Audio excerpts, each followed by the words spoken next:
देखिए, हम लोग के बीच डैश आईएएस के डायरेक्टर सुमित सर और सृष्टि जी दिल्ली कोर्ट के वकील। आज हम लोग मुद्दों पे चर्चा करते हैं कि आज के जनरेशन में जो बच्चे की सफलता है वो कम क्यों होती जा रही है, क्या रीजन है सर? इसका आप हमें थोड़ा जवाब दीजिए। बहुत ही अच्छा प्रश्न और बहुत ही रेलेवेंट प्रश्न है ये।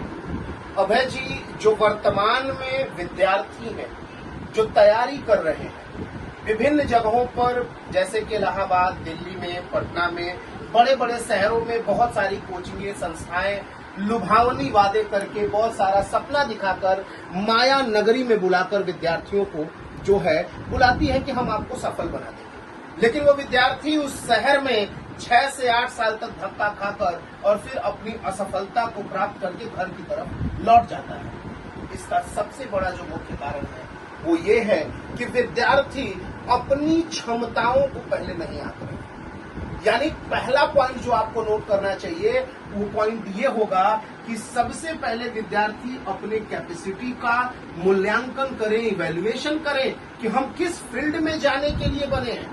विद्यार्थी क्या कर रहे हैं? विद्यार्थी अंधा दौड़ में लग जा रहे हैं कि लगातार भैया ये कर रहे हैं, मौसी का लड़का कर रहा है तो मुझे भी करना है, चाचा का लड़का कर रहा है तो मुझे भी करना है। उनको ये नहीं पता कि मेरी कैपेसिटी क्या है, मेरी कैपेबिलिटी क्या है।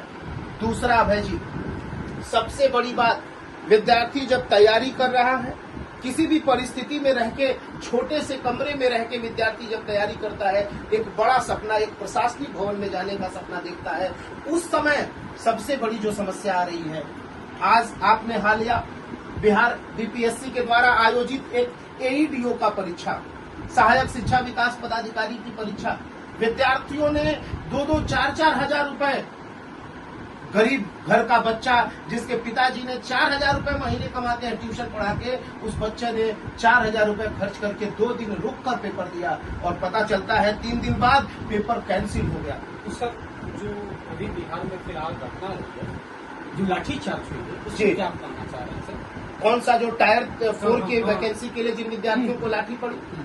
मैं तो बस सरकार से यही कहना चाहूंगा कि इस तरह के रवैया को बंद किया जाए।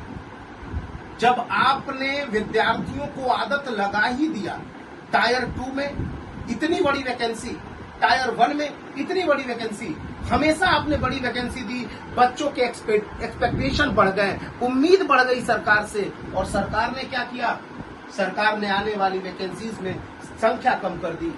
देरी हो रही है, जिसके कारण विद्यार्थी जो हैं वो असंतोष की स्थिति में है। अब जब विद्यार्थी अनसेटिस्फाई है, असंतोष की स्थिति में है, वो मांग कर रहे हैं, और ये लोकतंत्र है अभय जी।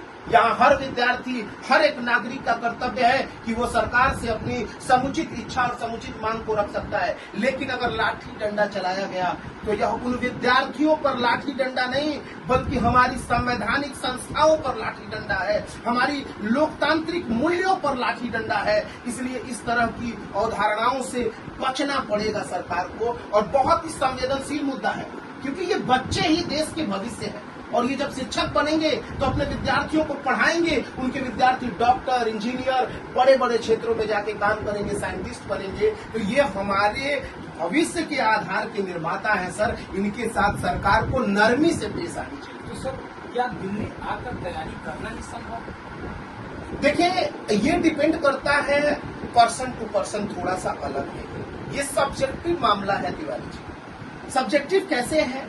क्योंकि इसमें कुछ विद्यार्थी अपना सेल्फ स्टडी और अपने आप को इतना ज्यादा कंट्रोल करके रखते हैं, अपने आप को इतना डिसिप्लिन रखते हैं कि वो अपने क्षेत्र में, अपने घर से ही चीजों को कर लेते हैं और वो सफलता प्राप्त कर लेते हैं। कुछ विद्यार्थी दिल्ली आते हैं, यहाँ आकर उन्हें इन्वायरमेंट मिलता है उस तरीके का, पढ़ाई करते हैं, असफलताओं को देखते हैं, सफलताओं को देखते हैं, और लास्ट में सफलता प्राप्त करके चले जाते हैं। लेकिन कुछ विद्यार्थी मुखर्जी नगर आने के बाद भी सफलता प्राप्त नहीं करते।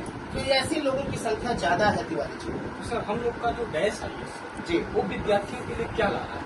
देखिए, हमारा जो प्रोग्राम है डैश आईएएस का, हमने बस यही ठाना है कि आज दिल्ली जैसे बड़े शहरों में रहने के लिए 10,000 से 15,000 प्रति महीने का खर्च है, और इस खर्च को कम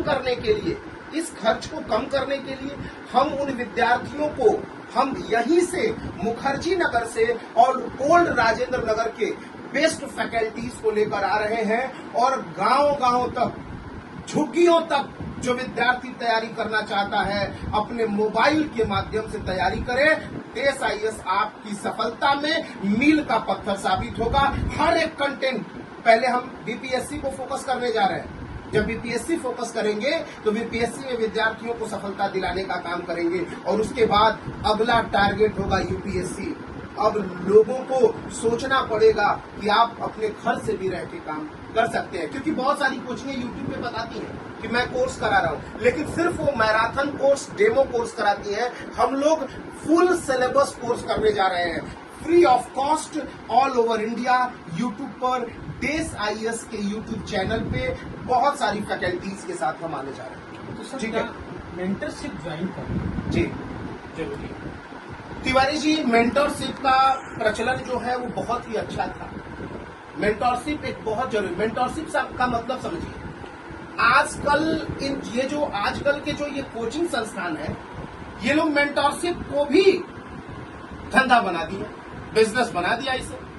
ये लोग क्या कह रहे हैं कि आइए 40,000 दीजिए, 50,000 दीजिए, मैं आपको मेंटरशिप दूंगा। मेंटरशिप का वास्तविक अर्थ ये होता है तिवारी जी कि आपका कोई सीनियर, आपका बड़ा भाई यदि यूपीएससी का प्रिपरेशन किया है, आप यदि तैयारी कर रहे हैं तो आप मार्ग यदि भटकते हैं तो उनसे सलाह ले सकते हैं। मेंटरशिप इतना है बस।